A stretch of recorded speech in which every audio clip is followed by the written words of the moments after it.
গ্রামের বুড়ো বটগাছের পাশ দিয়ে যে নদী বয়ে গেছে তার পাশে গোপী মোল্লার বাড়ি আর তার বিশাল গরুর খামার। সেই ছোট্টবেলা থেকে গরুর খামারের গরুদের সাথে কত যে সময় কাটিয়েছি তা গুণে শেষ করা যাবে না। শুধু আমি একা না, গ্রামের প্রতিটা মানুষের যেমন প্রিয় গোপী মোল্লার খামার, তেমনই প্রিয় গোপী চাচা আর তার মেয়ে ফুলি। তাই তো স্কুল পেরিয়ে কলেজে উঠেও মাঝে মাঝেই চলে যাই গোপী মোল্লার খামারে।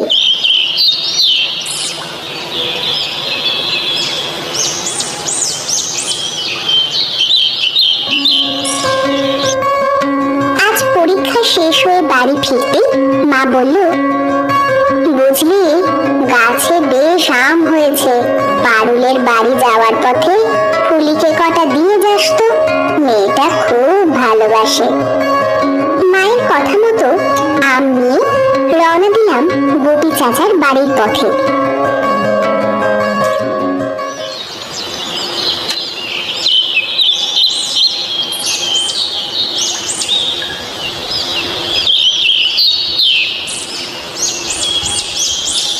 খামারে পৌঁছে দেখি গোপী চাচা কেমন একটা আনমনা ভাব নিয়ে গরুদের জাবনা দিচ্ছে। চাচা, ও চাচা। আরে দিয়া মাঝে তা মা কি মনে করে? গাছে আম হয়েছে গো, তাই ফুলিকে দিতে এসেছিলাম। আরে বাস, সে তো কত খুশি হবে। ফুলি, ও ফুলি, দেখ কে যে। বাবার ডাক শুনে গোপী চাচার 6 বছরের মেয়ে ফুলি ভিতর থেকে ছুটে এলো। আম দেখে মেয়ের মুখে হাসি আর ধরে না। যেমনি সে আম কটা নিতে যাবে, একটু চুরি করা হাত ছু মেরে আমের থলেটা তুলে নিল। তাকিয়ে দেখি গোপী চাচার দ্বিতীয় পক্ষের বউ সাবিনা। মনটা সাথে সাথে বিষিয়ে গেল। এই মহিলাকে গ্রামের কেউই দু চোখে সহ্য করতে পারে না। না জানি কোন দূরের গ্রাম থেকে গরুর হাটে গিয়ে গোপী চাচা একে বিয়ে করে নিয়ে এসেছিল ফুলির মায়ের অভাব পূরণ করার জন্য। কিন্তু গ্রামের সবাই জানে আসার পর থেকে সে ফুলির জীবনটা একদম নরক বানিয়ে রেখেছে। গলার কাছে জমে আসা রাগটাকে সামলে নিয়ে বললাম, কি হলো চাচি, আমটা নিয়ে গেলে যে? ওটা তো ফুলির জন্য এনেছিলাম। হ্যাঁ, তা খাবে তো, এতে সকাল থেকে ব্যথা, সরিয়ে না রাখলে একবারই সব শেষ করে পেটের যন্ত্রণাতে মরবে। নিজের ভালো বোঝার বুদ্ধি আছে নাকি? চাচা, ছোট মুখে বড় কথা হয়ে যাবে, কিন্তু মেয়েটার দিকে একটু তাকাও। তোমার নতুন বউ কিন্তু ওর সেভাবে যত্ন নিচ্ছে না।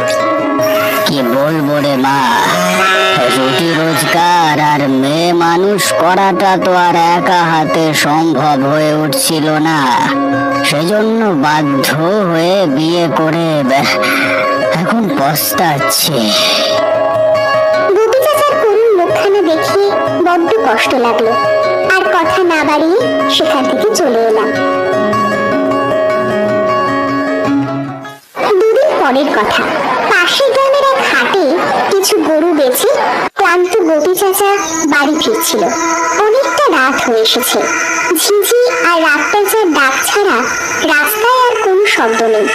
বাড়ির কাছাকাছি পৌঁছতেই রাতের অন্ধকার ভেদ করে এক মেয়ে মানুষের কান্না গোপী মোল্লার কানে প্রবেশ করল। কে ওখানে? কেউ কোনো জবাব না দিলেও কান্না কিন্তু থামলো না, বরং আরো তীব্র হলো। কান্নার শব্দটা গরুর খামারের মধ্য থেকে আসছে না? গোপী মোল্লা তাড়াতাড়ি বাড়ির ভেতর থেকে একটা লণ্ঠন নিয়ে গরুর খামারে ঢুকলো। ভিতরে গিয়ে সে যা দেখলো তাতে তার চক্ষু তো একদম ছানা বড়া। ফুলির বয়সী একটা ছোট্ট ফুটফুটে মেয়ে খামারের এক কোণে বসে কাঁদছে। ও মেয়ে, তুমি কার বাড়ির মেয়ে গো? কোথা হতে এলে?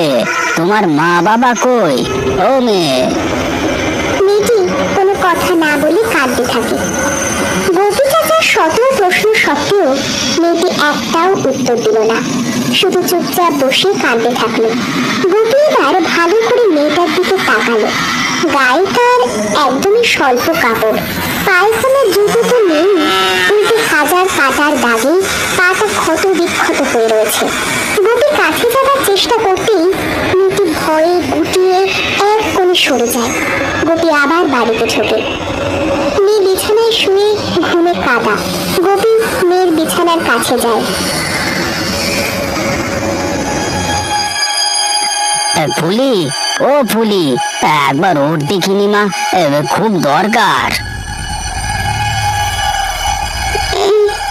বাবা, কি হয়েছে? এত রাতে ডাকছো কেন? কোনো কথা না বলে গোপী তার মেয়েকে কোলে তুলে সোজা চলল খামারের দিকে। খামারে তার বয়সী মেয়েটিকে দেখে ফুলি তো অবাক। বাবা, এটা কি? এত রাতে আমাদের খামারে কি করছে? এটা তোর একটা বোন রে মা, রাস্তা হারিয়ে ফেলে খামারে চলে এসেছে, আমাকে দেখে ভয় পাচ্ছে। যা তো মা, ওকে আদর করে নিয়ে গিয়ে তোর পাশে ঘুম পাড়িয়ে দে। যা যা যা যা মা, যা। হ্যাঁ বোন, চলো, শুবে চলো, অনেক রাত হলো। মেয়েটি তাও কিছু বলল না, কিন্তু ফুলির হাত ধরে তার সাথে ঘুমোতে চলে গেল।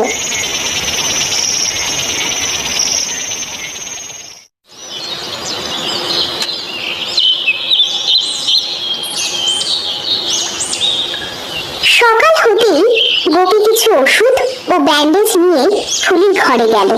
গত রাতের মেয়েটির ক্ষততে ওষুধ লাগাবে বলে, কিন্তু দেখলো ফুলি একা ঘুমোচ্ছে, মেয়েটি কোথাও নেই।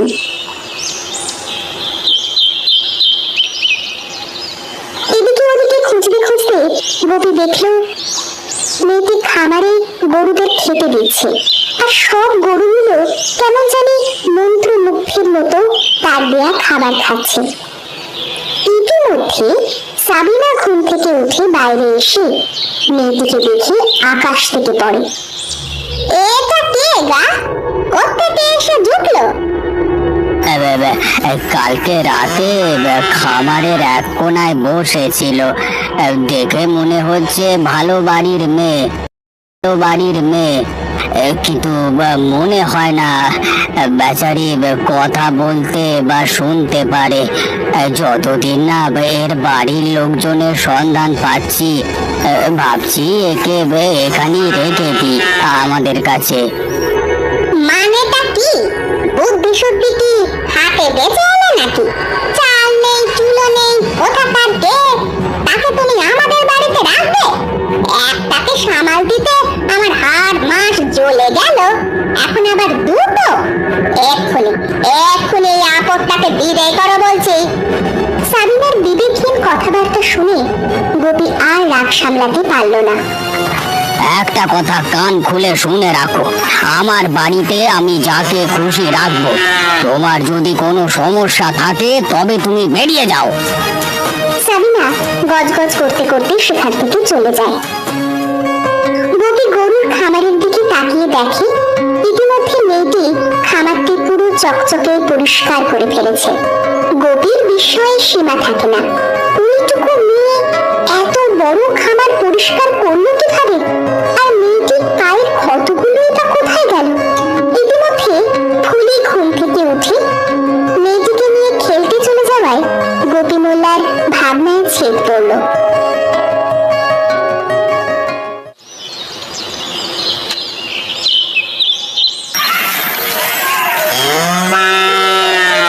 ব্যাপারটা কি হলো? গরুর দুধ বেরোচ্ছে না কেন? একে একে সব গরুকে দোয়ানোর চেষ্টা করেও কোনো লাভ হলো না, একটিও গরু দুধ দিল না। এ তো বড় আশ্চর্য ব্যাপার, এমন তো কখনো হয় না। এর মধ্যে আমি গিয়ে পৌঁছাই খামারে। গোপী চাচা, মা পাঠালো, আজ দুধটা একটু তাড়াতাড়ি লাগবে। কি বলি বলতো তোকে, আমার গরুগুলো না হঠাৎ দুধ দেওয়া বন্ধ করে দিয়েছে, কেন জানি না। আজকে কি হচ্ছে? মানে কিভাবে? এবার সেটাই তো বুঝতে পারছি না রে মা। এমন দুধেলা গরু আমার, কোনো অসুখ বিসুখ হলো না তো? আমি এবার গরুগুলোকে ভালো করে লক্ষ্য করলাম। তাদের বেশ সুস্থ স্বাভাবিকই লাগছে, বেশ দাঁড়িয়ে আছে, আরাম করে জাবনা কাটছে। আমরা কথা বলছি, এর মধ্যে ফুলি আর নতুন মেয়েটি সেখানে হাজির হলো। কিরে ফুলি, এ বুঝি তোর বন্ধু? নাম কি তোমার? মেয়েটি কোনো কথা না বলে আমার দিকে এক নজরে শুধু তাকিয়ে থাকলো। মায়াবী মুখটি, কিন্তু কিছু একটা ছিল তার চাহনিতে, যাতে মনে হচ্ছিল আমার অন্তরাত্মার গভীরে ঢুকে কিছু একটা খুঁজে চলেছে। ও কথা বলতে পারে না রে মা। জানি না কার বাড়ির মেয়ে। দেখ না, পরশু রাতে পথ হারিয়ে আমার খামারে চলে এসেছিল। বেচারির অবস্থা দেখে খুব মায়া লাগলো, তাই আমার বাড়িতেই রেখেছি আর কি। মানে কিন্তু চাচা, ওর মা বাবা তো ওকে খুঁজছে নিশ্চয়ই। এভাবে কতদিন রাখবে ওকে এখানে? আর ওর মুখটা এমন ফ্যাকাশে কেন? শরীর ভালো নয় নাকি? কে জানি মা, এসে থেকে তো এমনই রয়েছে। আমি দেখছি কি করা যায়। এই গরুগুলোকে নিয়ে তো মহা বিপদে পড়লাম, আগে এটা সামলিয়ে নি।